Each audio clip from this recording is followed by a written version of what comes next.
Your entire life is shaped by what you believe about yourself. Not your talent, not your intelligence, not luck. Belief. Because before you take any action, before you make any decision, there's a split-second judgment happening in your mind. Am I the kind of person who can do this? That answer determines everything.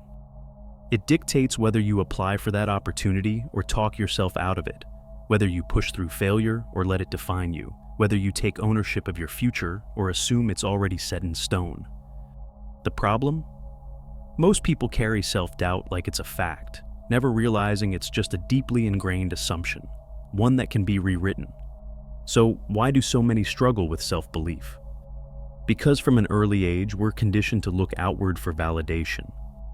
Parents, teachers, peers, society, all subtly, or not so subtly, reinforce the idea that our worth is based on results, on approval, on external markers of success.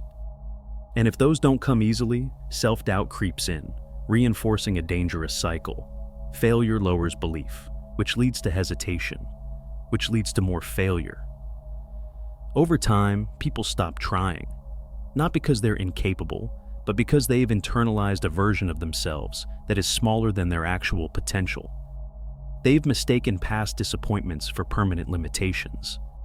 But self-belief isn't just about confidence, it's about identity.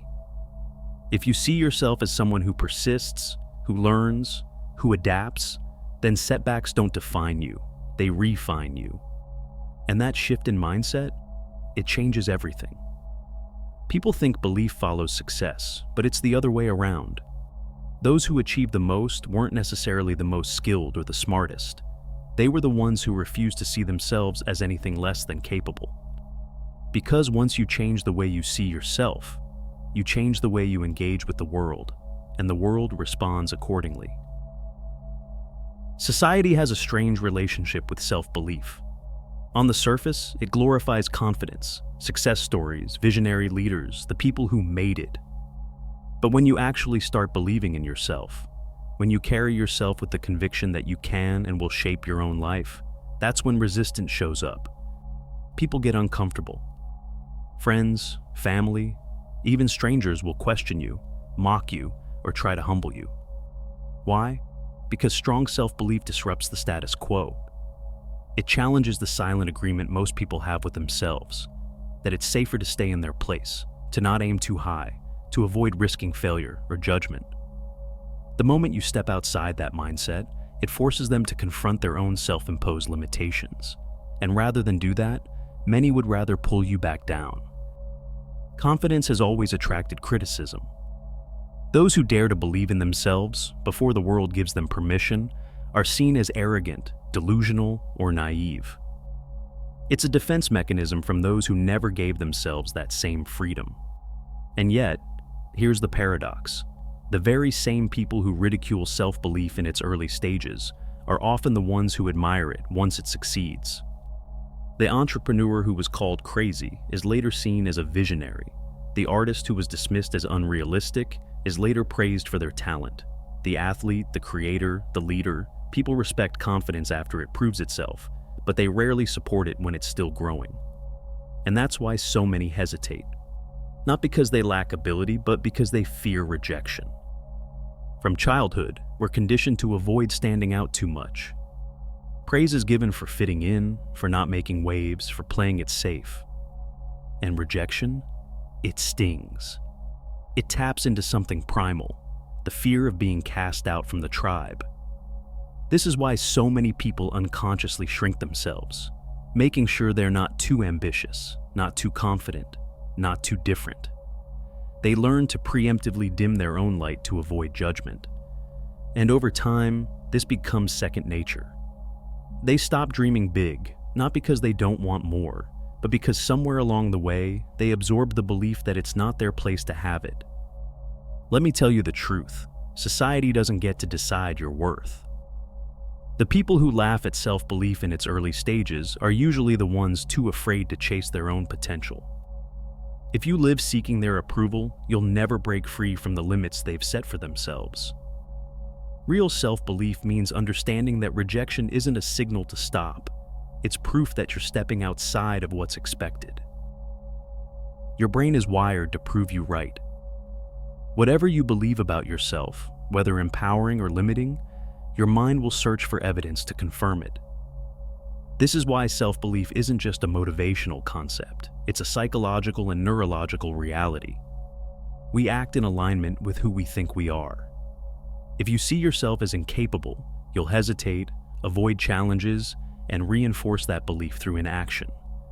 But if you see yourself as capable, even if you don't have proof yet, you'll take risks, persist through setbacks, and gather experiences that strengthen that identity. The mind doesn't distinguish between reality and deeply held perception. It simply follows the script you feed it. This is why changing your belief about yourself isn't just important, it's the foundation of everything you do. The power of belief is so strong that it can alter physical reality. The placebo effect is one of the most well-documented phenomena in medicine. Patients given a sugar pill, believing it's real treatment, often experience actual physiological improvements. Why? Because belief alone triggers biochemical changes in the body, reducing pain, improving symptoms, even accelerating healing. Now, imagine what this means outside of medicine. If simply believing in a pill can change the body, what happens when you believe in your own potential? Your actions shift, your energy changes, and opportunities that once seemed impossible become accessible. The world responds to your level of conviction, not because of magic, but because your brain, when primed with belief, activates the motivation necessary to turn thoughts into reality. Neuroscience backs this up. Neuroplasticity, the brain's ability to rewire itself, shows that confidence isn't something you either have or don't have. It's built through repetition. Every time you take action, even something small, you strengthen neural pathways associated with capability and resilience. This is why small wins are so important. Each time you push past self-doubt and succeed, even in minor ways, your brain rewards you with a sense of achievement. Eventually, these accumulated experiences reshape your identity. The person who once thought, "I'm not good at this," starts thinking, "Maybe I can do this." And with enough reinforcement, that shifts to, "This is who I am."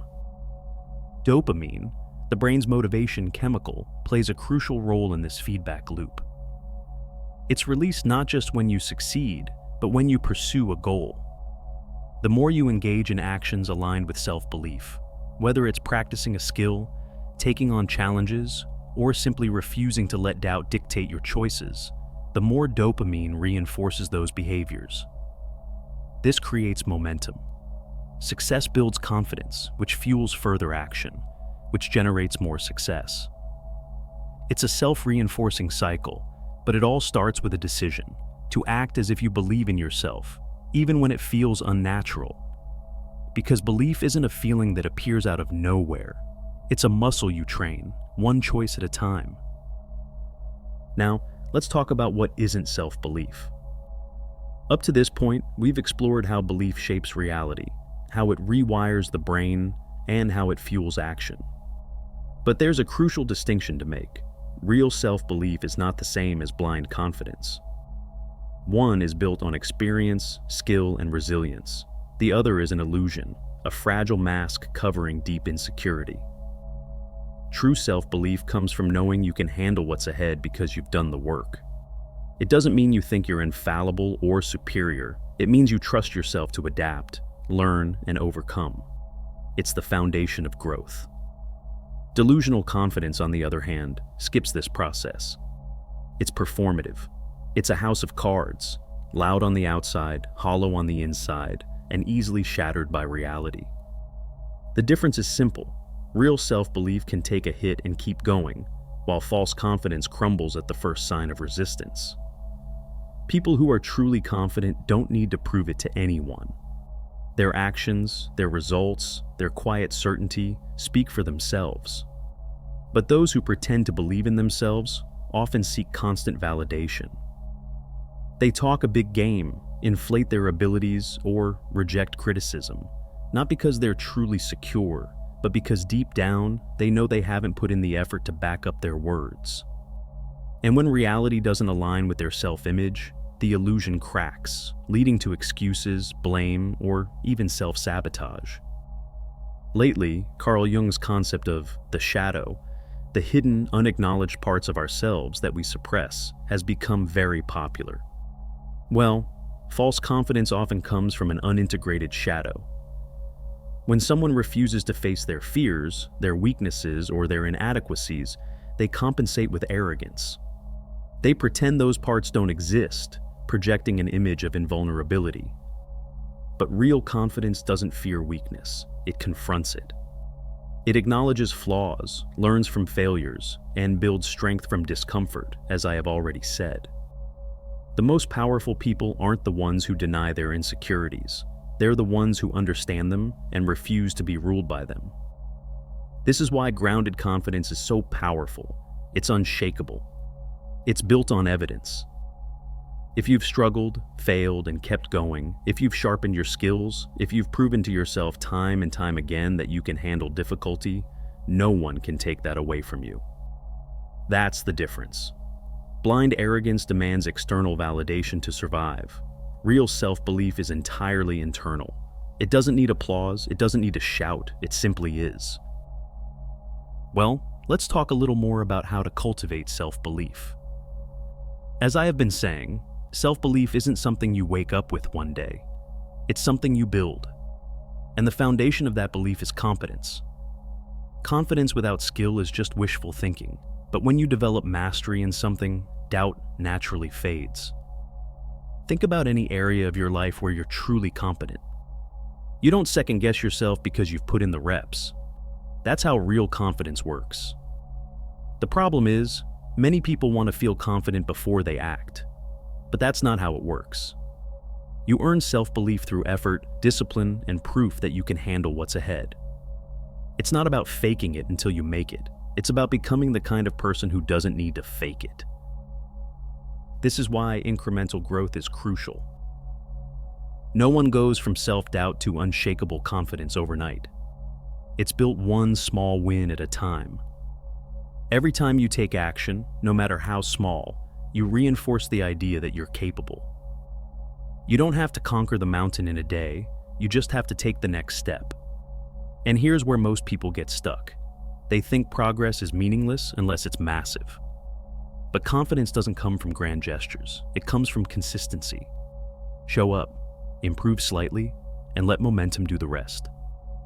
As time goes by, these small wins compound, rewiring your brain to see yourself as someone who follows through, someone who figures things out.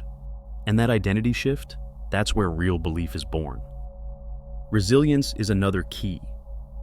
Failure isn't the opposite of self-belief, it's part of it.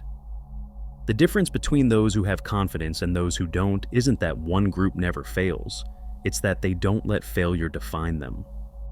They see setbacks as information, not as proof they're not good enough. If you view failure as a signal to stop, you'll never develop real self-belief. But if you see it as a stepping stone, as necessary feedback, you become unstoppable. Every highly competent person you admire has failed, repeatedly. The difference? They didn't let failure convince them they weren't capable. They kept going. And through that persistence, belief in themselves became undeniable. Finally, action always comes before confidence. You don't wait to feel ready, you take action despite doubt. Confidence is a byproduct of courage. And while feedback can be useful, it should never define your self-worth. External opinions are guidance, not law. If you rely too much on validation, you'll never trust yourself. Take what's useful, discard what isn't, and keep moving forward. At the end of the day, self-belief is built through action, persistence, and proof. And the only way to get that proof? Start before you feel ready. So, in closing, and before the haters comment that I say the same thing over and over again, let's recap. Self-belief is not something you're born with, it's something you build. It's not reserved for the lucky or the talented. It's earned through action, persistence, and the willingness to keep going despite doubt. Every confident person you see once stood exactly where you are now, questioning themselves, hesitating, unsure if they had what it took. The only difference? They chose to move forward anyway. And with every step, their belief in themselves grew, not because someone handed it to them, but because they proved to themselves, over and over again, that they were capable. This is the truth most people never realize. Self-belief isn't a feeling you wait for, it's a skill you develop. Who you believe you are dictates your entire life. Your actions, your limits, your opportunities, they all stem from that core identity. If you see yourself as incapable, you'll hesitate, procrastinate, and settle. But if you see yourself as someone who can figure things out, someone who is willing to fail and keep going, someone who is capable of growth, then everything changes. The world responds to those who move with conviction. It's not about arrogance, and it's not about pretending to be invincible. It's about making the decision to trust yourself, to act, to improve, and to reinforce that trust through results. Because the only thing standing between you and the person you could become is the story you tell yourself about who you are. So here's the choice: stay small, waiting for permission to believe in yourself, or take the risk of backing yourself, even when no one else does. No one is coming to hand you self-belief. No one can give you that internal certainty. You have to earn it. And the only way to earn it, act now. No more waiting for the perfect moment. No more second-guessing. No more letting fear dictate your future. Strengthen your self-belief today by doing one thing that proves to yourself you're capable. That's how momentum starts. That's how self-doubt fades. That's how you reclaim your power.